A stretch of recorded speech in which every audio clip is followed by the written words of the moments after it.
The phone rang at 3:17 a.m. on a Tuesday, piercing the quiet of the night. When I answered, David's voice came through strained, breathless, and breaking. "Mom, something's wrong. My chest. I can't." And then the line went dead. Panic gripped me as I scrambled to the hospital, every red light and honking car a blur. By the time I arrived, my vibrant, healthy 45-year-old son was gone. The doctor's words were clinical, devoid of warmth, massive heart attack. Nothing could be done. Stephanie, his wife, stood beside me in the sterile waiting room, a mask of shock plastered over her features. But I saw it, or thought I did, a flash of relief.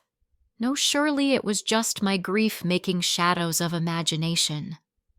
I whispered, barely audible, "What happens now?" Her reply, cold and measured, made my blood run cold.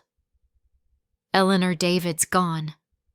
We have decisions to make." Her tone shattered any pretense of closeness between us. Stephanie and I had never been friends. David had always been the bridge. Now that bridge lay in ruins, and the chasm between us felt wider than ever. I forced a calm smile, reached for her hand. She pulled away. "We'll see about that." In the following days, I clung to what I could control. I wrote his eulogy-coordinated funeral arrangements and tried to hold myself together while Stephanie insisted on handling expenses herself. She was his widow, she repeated like a mantra, and my presence was suddenly an inconvenience. The night before the funeral, I sat in David's former bedroom, the room I had once called my own sanctuary. Childhood photos, wedding pictures, and holiday memories stared back at me from the dresser, yet recent moments with me were conspicuously absent. Stephanie had removed them deliberately. A soft knock on the door pulled me from my thoughts. She stood there, her composure intact, eyes calculating. "We need to talk, Eleanor," she said. I nodded, resigned to whatever cruelty she intended. The funeral itself was flawless, the kind of event that could make even the hardest heart melt. Flowers in perfect arrangements, hymns. David had loved friends and family offering condolences. But beneath the surface, I observed Stephanie's calculated performance, her whispered discussions with her sister, revealing the cold, practical motives behind her polished smile. The life insurance alone, she murmured, would cover the mortgage for 2 years. She laughed lightly, but her words were a blade. My contributions, my sacrifices, my very existence were irrelevant.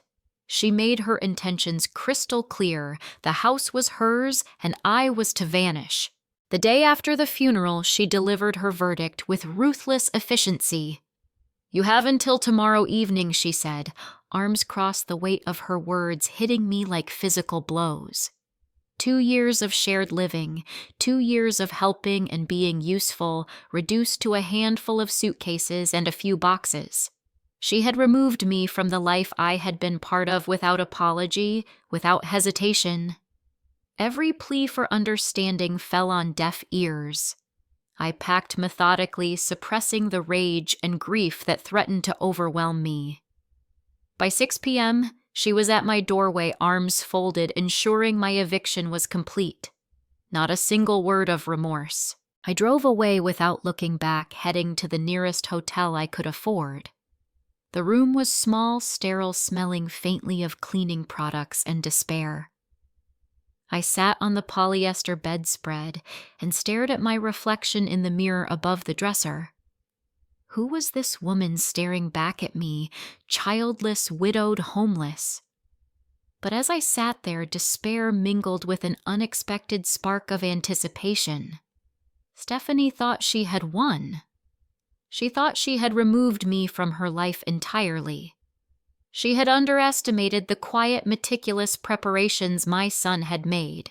2 weeks later, the call came from David's lawyer, James Morrison. The probate process was complete, and I was required to attend the formal reading of David's will. My hands shook as I listened, trying to comprehend the possibility that despite Stephanie's calculated cruelty, my son had left me something. It wasn't a small token or a fleeting gesture. It was 5 years of careful planning, invested, documented, and intended to secure my future. My heart raced as I realized that David, even in death, had protected me from the very person who had sought to displace me. Arriving at the lawyer's office, I found Stephanie and her brother Marcus waiting. Their polished exterior hid nothing. Their surprise at my presence was palpable. The reading began formally, and as expected, Stephanie inherited the house, the cars, and the life insurance. Then the shift. David had included a provision for me, a safety deposit box, maintained privately, its contents explicitly left in my name. Shock flickered across Stephanie's face as the lawyer explained the bank's protocol. I alone could access it. The envelope with the bank documents and key rested heavily in my hands. Stephanie's gaze followed every movement, a predator observing her prey, unaware that the hunt had already ended. With the envelope secured, I felt a quiet sense of triumph tempered by the grief that lingered. The bank, fully briefed, escorted me to the vault. I opened the box to find a letter from David along with documents outlining investments, accounts, and evidence of his foresight. The money had grown from the $40,000 I had lent for the house down payment into $185,000 in carefully managed accounts. Each document, each statement, each record bore witness to David's meticulous care, his unwavering love, and his desire to ensure I would never again be dependent on someone like Stephanie. As I sat in the small windowless room at the bank holding David's letter, the weight of everything he had orchestrated finally began to sink in.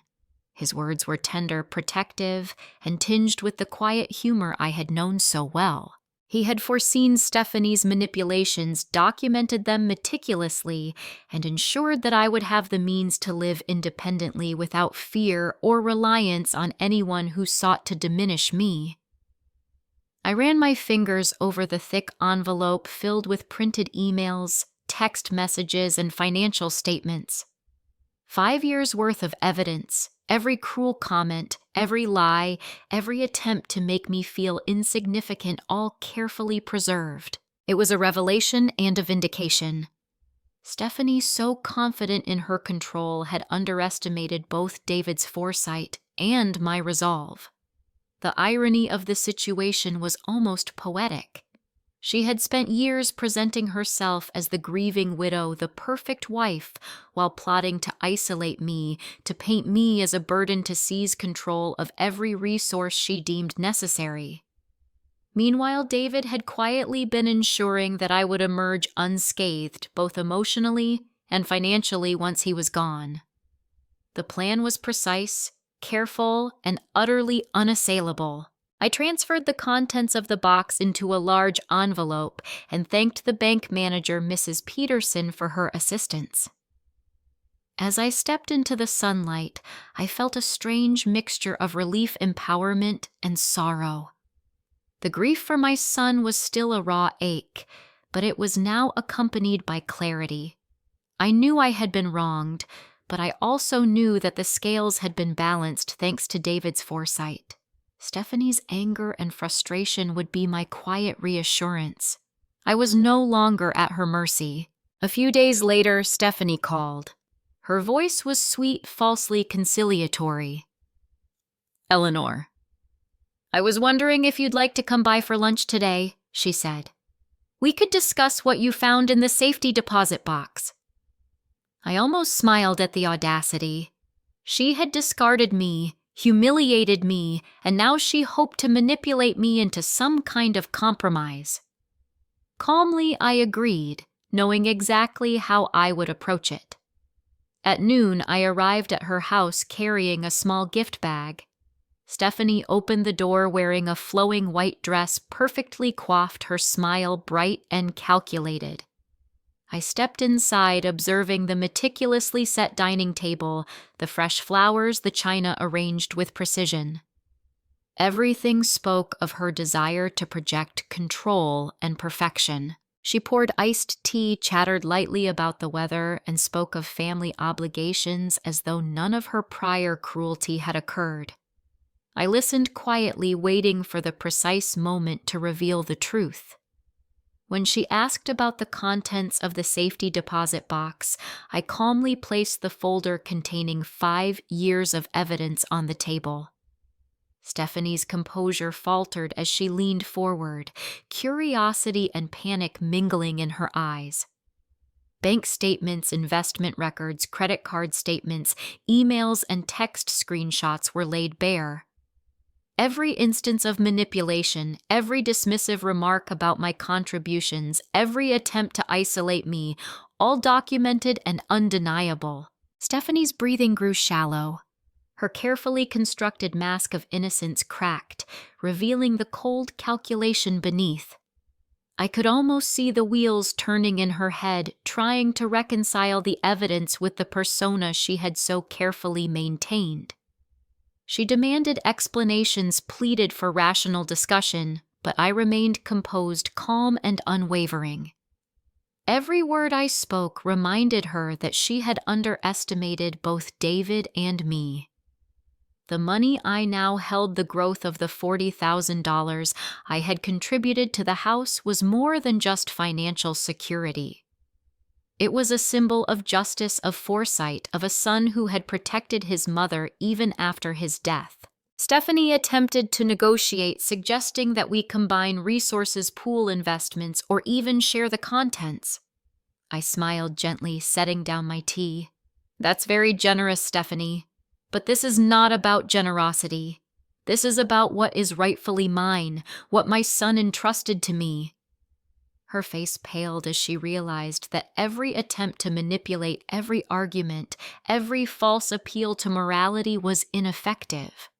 The folder on the table was a testament to her failures. I reminded her calmly of the life she had constructed, the credit card charges, the luxurious weekend trips, the attempts to live off David's life insurance while portraying herself as financially constrained. She flinched with every detail, the weight of exposure pressing down on her. When I spoke of the long-term plans she had discussed with Marcus to challenge my rights, her panic became almost tangible. The confrontation was not loud or violent. It was quiet, precise, and devastating in its clarity. She realized that she had lost control, that the life she had meticulously manipulated was crumbling before her eyes. For a moment, Stephanie sat in stunned silence, tears streaking her perfect makeup, utterly defeated. I stood gathering my purse, feeling a sense of liberation I had not anticipated. "You're not losing everything, Stephanie," I said softly. "You're losing only the things that were never yours to begin with." There was no triumph in my voice, no gloating, only calm acknowledgement of a truth she could no longer deny. I left her house and stepped into the sunlight, feeling the weight of the past lift slightly.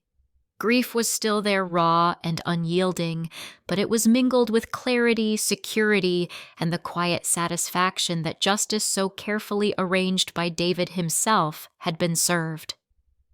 The days that followed felt surreal. I had a place to stay, financial security I hadn't dared to hope for, and yet the grief for David never loosened its grip. Each morning I woke in the small apartment I had rented, sunlight streaming through cheap curtains, a faint smell of cleaning products lingering in the air. It was humble, impersonal, and quiet, but it was mine. No one would throw me out, no one would judge me, and no one would make me feel invisible again. I spent my mornings going through David's letters, reading them repeatedly, feeling his presence in every carefully chosen word. He had known the woman I was living with, the manipulations she had attempted, and he had acted to shield me. 5 years of planning quiet investments and documentation, all orchestrated so that his mother would be safe and empowered after his passing. There was sadness in the knowledge that he had been taken from me, but there was also immense pride.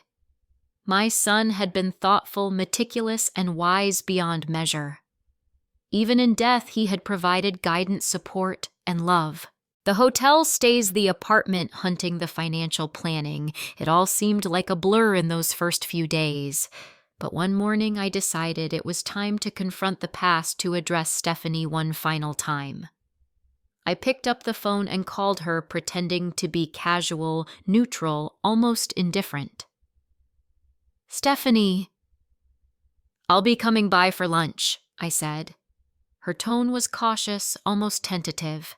She quickly agreed, masking whatever fear or uncertainty was simmering beneath her polished exterior. When I arrived at the house, Stephanie opened the door in her carefully curated outfit, a designer dress, perfectly styled hair, and a smile that barely reached her eyes. I stepped inside with measured grace, carrying a small gift bag. Everything about the dining room was calculated: flowers, perfectly arranged, the table set with pristine china glasses sparkling. She attempted casual conversation, commenting on the weather, the week, the mundane. I let her chatter, knowing the real conversation would unfold soon enough. Once seated, I revealed the folder containing 5 years of her documented manipulations. Stephanie's smile faltered, her eyes flicking from the papers to my calm, measured expression. The bank statements, credit card records, emails, and text messages lay bare. The truth she had tried so hard to hide. She leaned forward, attempting to recover, but the precision of David's documentation left her cornered. Every attempt at charm, every word meant to placate or manipulate was powerless against the weight of evidence. I remained calm, measured, even compassionate in my words. "Stephanie," I said softly, "David prepared for this. He documented everything, not to hurt you, but to protect me. And now you see the truth." She struggled to respond, searching for arguments, for excuses, for any leverage she could cling to. I calmly laid out her spending patterns, her financial deceit, her attempts to isolate and belittle me. The color drained from her face, panic flickering in her eyes as she realized that her control had vanished completely. She attempted to negotiate, suggesting combining resources or sharing investments. I smiled faintly. "That's thoughtful, Stephanie, but unnecessary. The money, the accounts, the investments, they're mine, as David intended. He made this very clear." Her hands trembled slightly, gripping the edge of the table. I continued detailing how her attempts to live off David's life insurance while projecting scarcity were futile, how the documents she had tried to conceal only reinforced her dishonesty. Stephanie's composure finally shattered. Tears ran down her face, smudging the makeup she had spent so long perfecting. Her breathing was shallow, erratic, and I watched silently, knowing that the confrontation was complete. She had lost control entirely, not through argument, not through force, but through the meticulous planning of a son who loved his mother and ensured she would never be left powerless. I stood gathering my purse, feeling a quiet sense of liberation wash over me. "You're not losing everything, Stephanie," I said softly. "You're losing only the things that were never yours to begin with." There was no gloating, no triumph, only clarity. I had regained my dignity, my security, and my peace of mind, and that was more important than revenge. Walking out into the sunshine, I felt a profound sense of closure. The grief for David remained a raw, unhealing wound, but it was accompanied now by security, understanding, and the knowledge that I had been vindicated. Stephanie's manipulations, the months of quiet cruelty, the humiliation at the funeral, they could no longer touch me. I had been prepared, protected, and ultimately empowered. The following weeks were a mixture of reflection, quiet planning, and small joys. I began taking long walks, journaling, and slowly reclaiming parts of life that had been overshadowed by grief and conflict.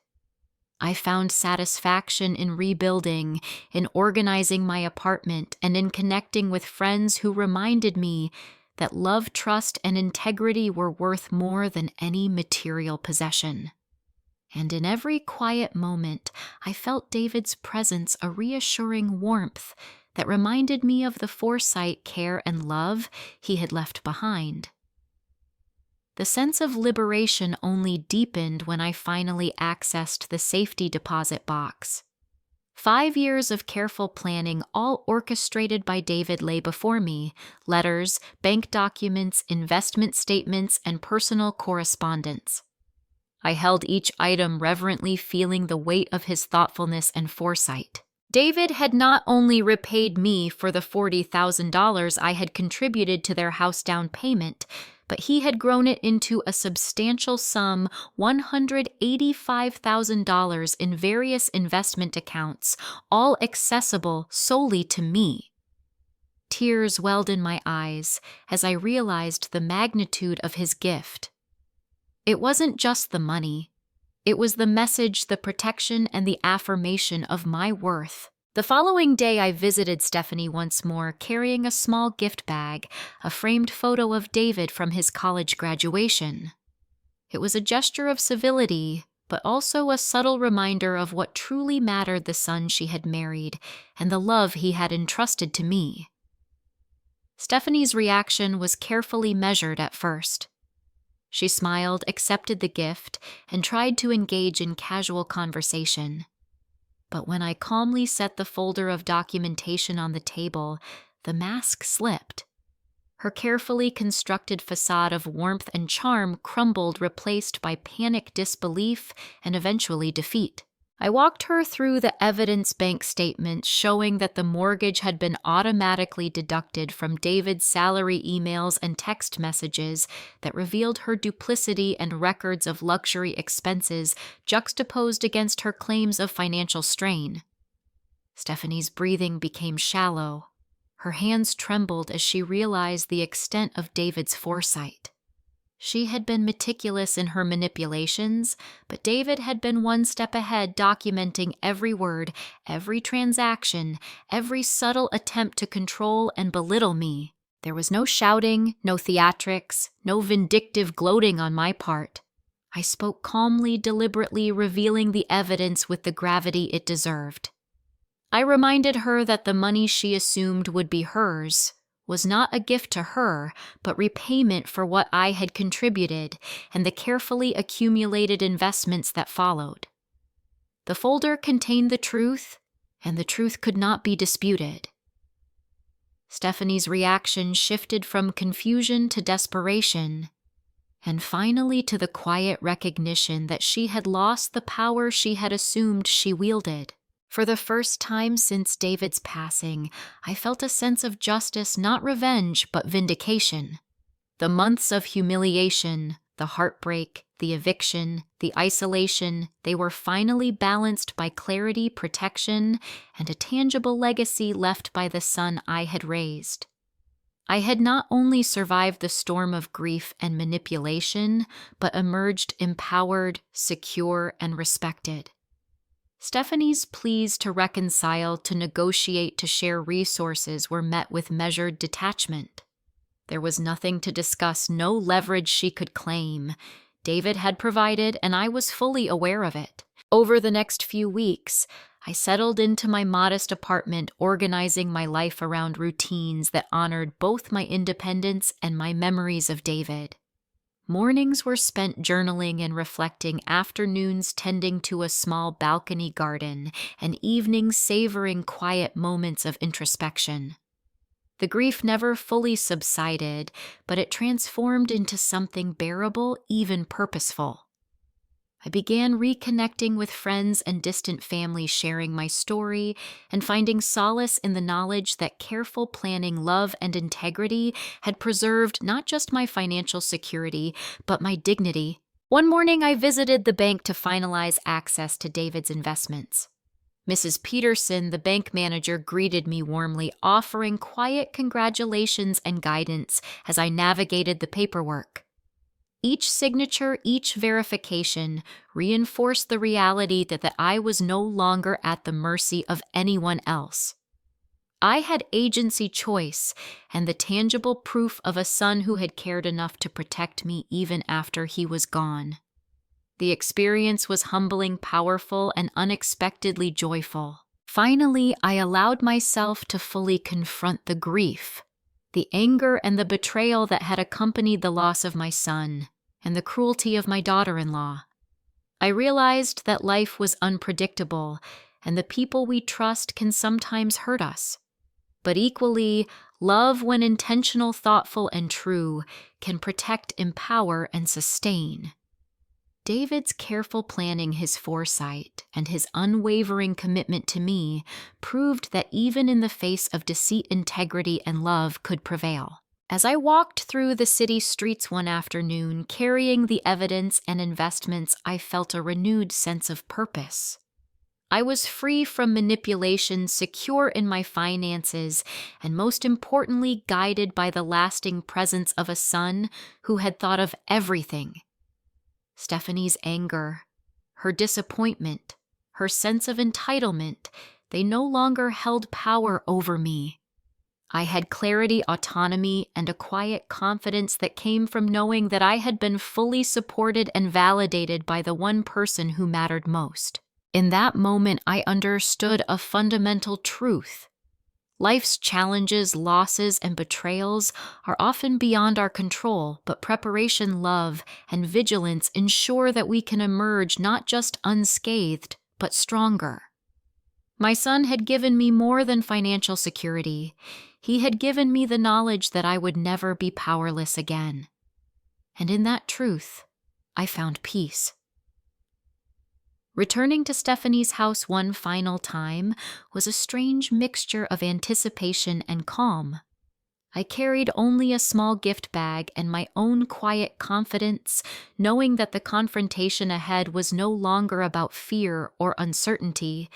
It was about clarity, truth, and closure. Stephanie opened the door in her flowing white dress, her carefully curated facade in place radiant and welcoming as if nothing had happened. I allowed a polite smile acknowledging the contrast between her appearance and the chaos of her prior actions. She led me to the dining room where the table was perfectly set with her finest china and fresh flowers.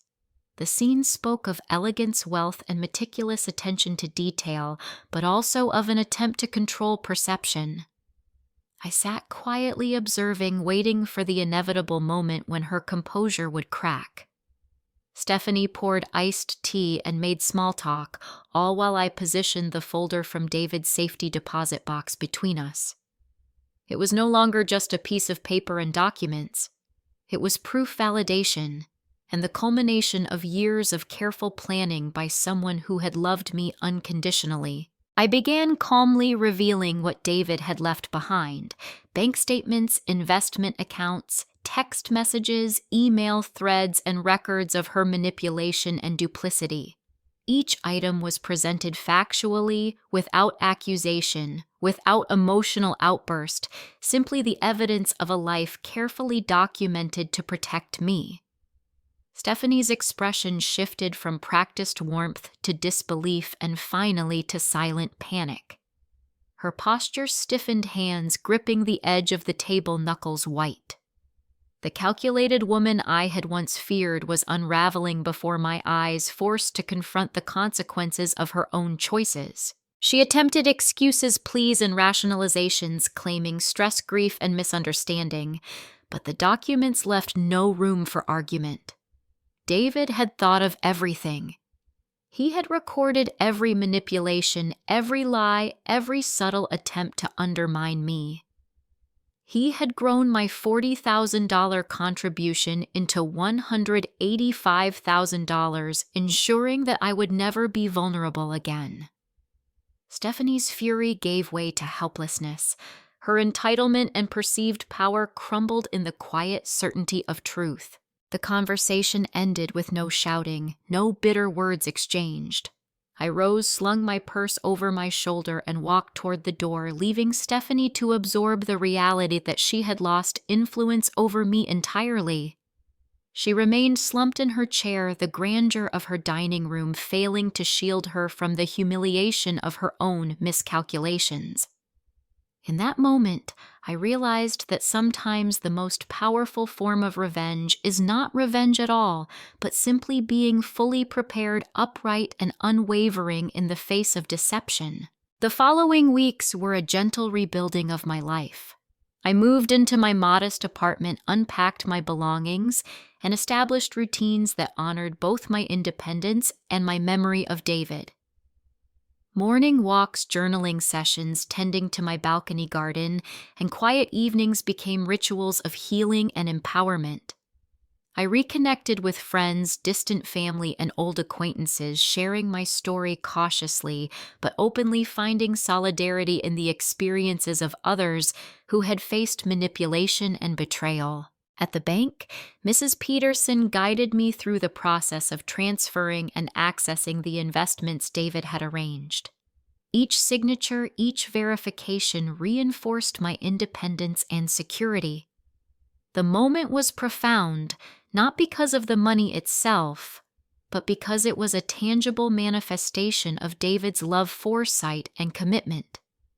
I felt the weight of responsibility and gratitude, knowing that his thoughtful planning had secured my autonomy and preserved my dignity. Reflecting on the experience, I realized that grief, betrayal, and loss do not have to define us.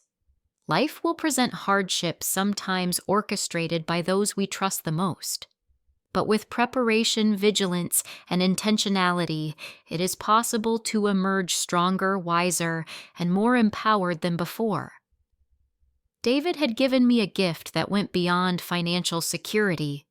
He had given me clarity, protection, and proof that love can extend beyond life itself when it is thoughtful, careful, and true. Standing on my balcony one afternoon, looking out over the city with sunlight spilling across the streets, I felt an unexpected sense of peace.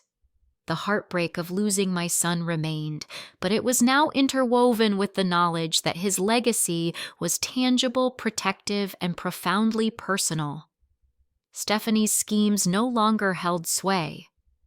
I was free from fear, free from manipulation, and fully capable of shaping the next chapter of my life. I understood finally that sometimes the best revenge isn't revenge at all.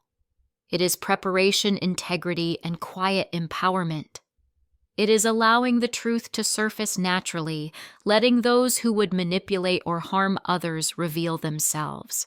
And it is embracing the gifts of foresight, love, and family even when they arrive from beyond the grave. My son had protected me, ensured my security, and demonstrated that love is measured not just by presence, but by careful, thoughtful action. If this story inspires you, take a moment to like, share, and subscribe. Share your own experiences in the comments because your voice matters, and every story has the power to teach, inspire, and protect. Life may throw unexpected challenges, but with love, foresight, and clarity, it is always possible to reclaim what truly matters.